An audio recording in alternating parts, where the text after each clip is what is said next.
What is up, everybody? Here with another video. I don't know if you caught my last one, but it was 5 things that I love about my 2013 Mercedes C-Class. That video was just outlining some of the things that I love. Not all, but a lot of the main things that I love about this car.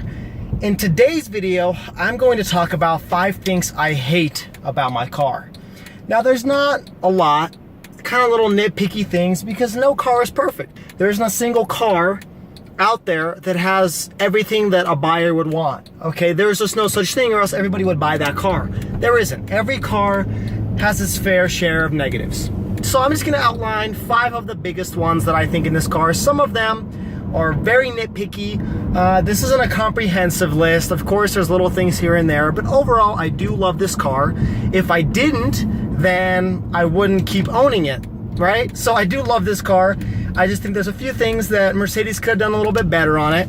And here's the list. Number 1, the first thing I really don't enjoy about this car, and this was actually one of the 5 things I do love about this car, so it's kind of a love-hate thing, but it's the engine. Now, I do love this engine. I think the 3.5 liter V6 is a perfect size for this car.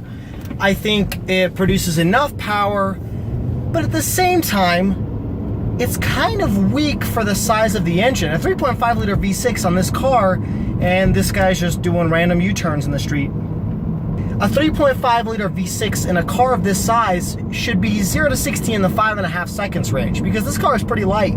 I think it's about 3,800 pounds or something like that, 3,500. So it's not a super heavy car. And a 3.5 liter V6 is a pretty powerful engine. And not only that, it's a direct injection 3.5 liter V6. Direct injection 3.5 liter V6, this car should be faster than 0 to 60 in 6 seconds. Not that that's slow for a sports sedan, but it is a little slow for the size of the engine. So I'm perfectly fine with the speed of this car. I think it's quick enough for me.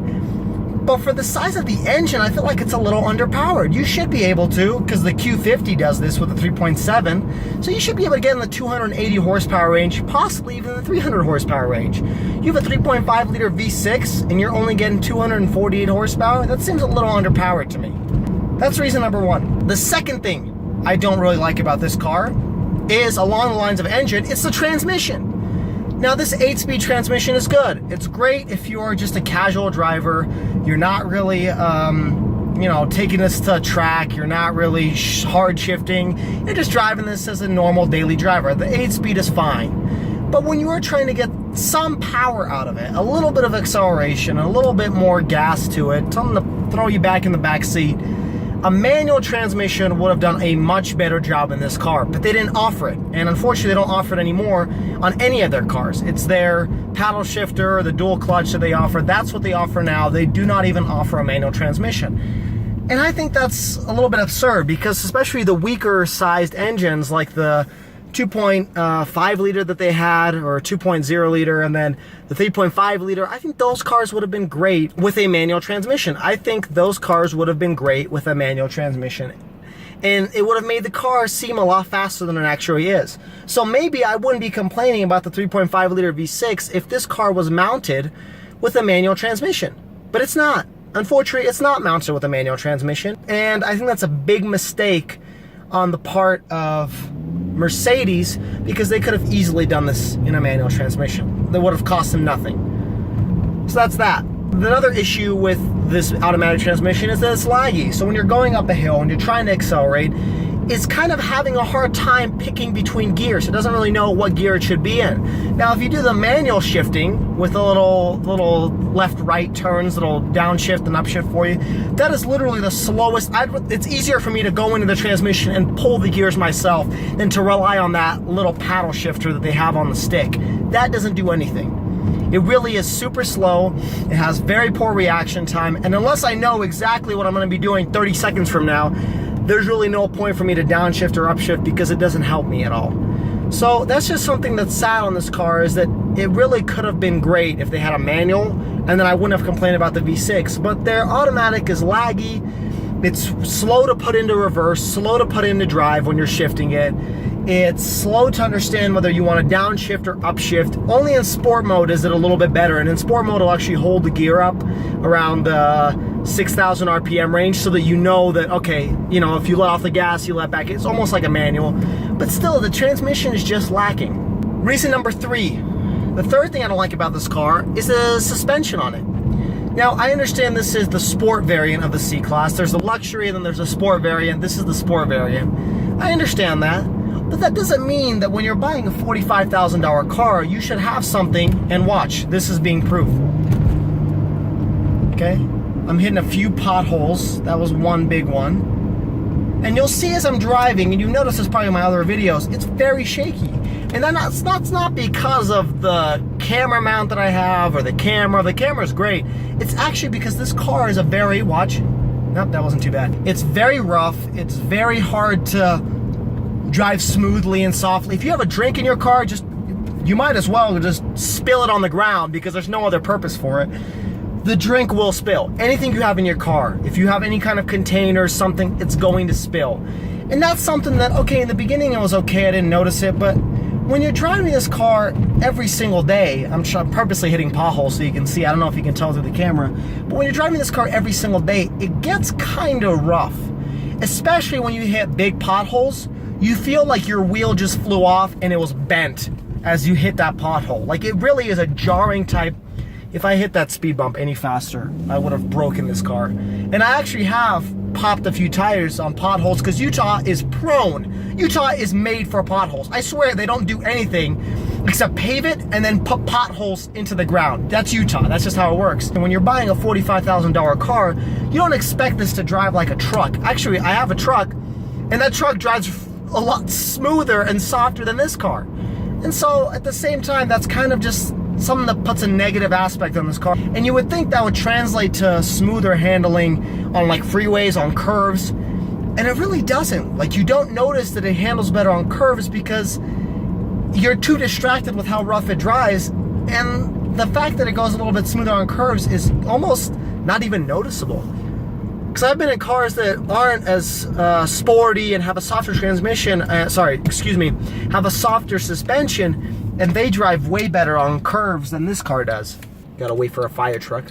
There we go. And so I really don't think this suspension is justified for this car because it's not any better on curves. And at the same time, it's very jarring when you're just driving like a daily driver. In addition, this car is very low to the ground. Like, this isn't a sports car, but every single time, I would say out of the 10 dips that I go through, or entryways into a shopping center, out of the 10 that I go through, I'll hit this car at least once. And I know it's a lot of things that sedans just go through. They're gonna hit these little dips and it's gonna scratch it, but it's kind of to the point where, okay, this car is really not that low in the back and the front, but it seems to be really low because of the mid of the car. The middle part of the car is actually really low to the ground, so you're going to hit every single dip or bump or pothole that you hit, you're gonna hit the bottom of the car, and it's a very discomforting sound. It's like you just broke something, which you might have. And that might be the reason why my drop shaft broke a few months ago, is because I hit a bump or something and it went too down and bottomed out and it broke something. And so I think that's where Mercedes could have thought a little bit forward of, because the back of the car is actually pretty big, but the front is kind of low. So it's kind of like in this type of a position, which I think Mercedes could have thought that through a little bit and maybe lifted the front up a little bit more. And so when you clear the entrances of shopping centers, you're not going to hit the bottom of your car. I think they could have thought of that, or made an adjustable suspension. Okay, that's not that expensive for them to make. I know it's an expensive option, but they don't even offer it on the C-Class. That's the third reason, or the third thing that I don't really like about this car. The fourth thing I don't really like about this car is some of the interior quality. Now, I'm going to show you some of the parts I don't really like and why I don't like them, because I think Mercedes could have done a better job on some of the interior quality. I think it's great overall, but some of the stuff is kind of lagging. So here's some of the stuff. So the first thing I think Mercedes could have done better is this hard plastic. I don't understand why. This is carpeted. This is hard plastic. I don't really understand why Mercedes chose to put hard plastic in a $45,000 car. Clearly because they're cutting some costs here. But with this kind of a car, they could have made it, because this material is kind of a soft touch rubbery leather material. They could have at least extended it to this bottom. That really wouldn't have cost them that much more money. And not that my foot really rests, like unless I'm really driving like this where I can't even reach the pedal, there's really no issue with this area, but I just think it adds a cheapness factor. In addition, this armrest really isn't the softest part. I've sat in cars like Toyota Camrys and Honda CR-Vs, my old car, and this thing was a lot softer than this rubberized kind of material. As you can see, my finger digs in a little bit. But that's really as soft as it gets. It's not very soft of a material. And it extends onto this armrest, which is the exact same thing. It's not very soft. It's not very comforting. You lay it down. It's not a hard plastic like this shit, but it's not very comfortable to rest your arm on. You get used to it, but it's not super soft. Even this part up here is softer than this part down here, and I don't understand why Mercedes chose to do that. And it skimped out on some stuff. Overall, that's pretty much it, but I think some of this hard plastic should have been eliminated and at least replaced with this softer material, which, okay, I know they did that here, but this needs to be even softer than this over here. Anyway, that's reason number 4. Reason number 5, the gas mileage. Now, this kind of goes along with the engine, but the gas mileage on this car really isn't justified, is what I'm trying to say, because a 3.5 liter V6 is a pretty big engine, but you're expected to get around, I don't know, 24, 25 miles per gallon on average, you know, maybe 20 in the city, and then you're looking high 20s in the highway.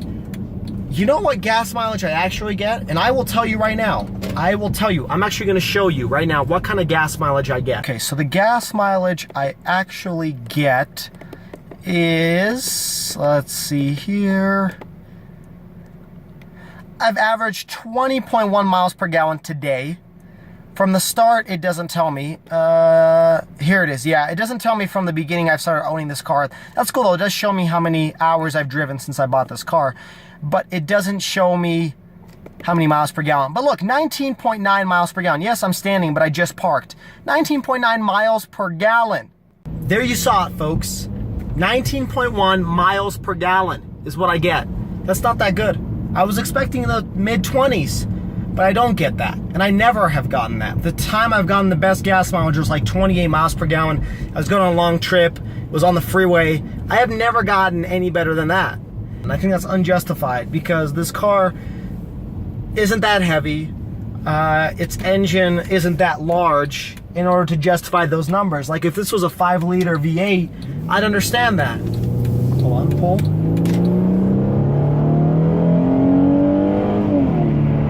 Still do love that. I do love that. But if the transmission was better, it would have shifted quicker. Anyway, gas mileage really isn't that great of a thing, and I don't always push the gas like I do now. I usually drive it pretty normal, especially with how many speeding tickets I get. I usually drive it pretty normal, and I think that it's unjustified to have such miles per gallon. So there you have it, folks. Those are the 5 things I dislike about this car. Again, don't get me wrong, I do love this car. There's a reason why I still drive it, why I keep it. It is a fun car to drive. It's very enjoyable, especially for those pulls, especially since the exhaust being stock doesn't sound too bad. I still do love this car, but there are some things that I think Mercedes could have done better, quality-wise, and overall just stuff that should be better for what the car is. For being $45,000, having a 3.5 liter transmission, 3.5 liter V6 engine, and 8-speed automatic transmission, this car should have done better. But I still love this car, and I hope you enjoyed this video. If you have any questions about this car, any other things I dislike or like, let me know. Subscribe to my channel, like, share, do whatever you need to do, and I will catch you at the next video. Peace out, guys.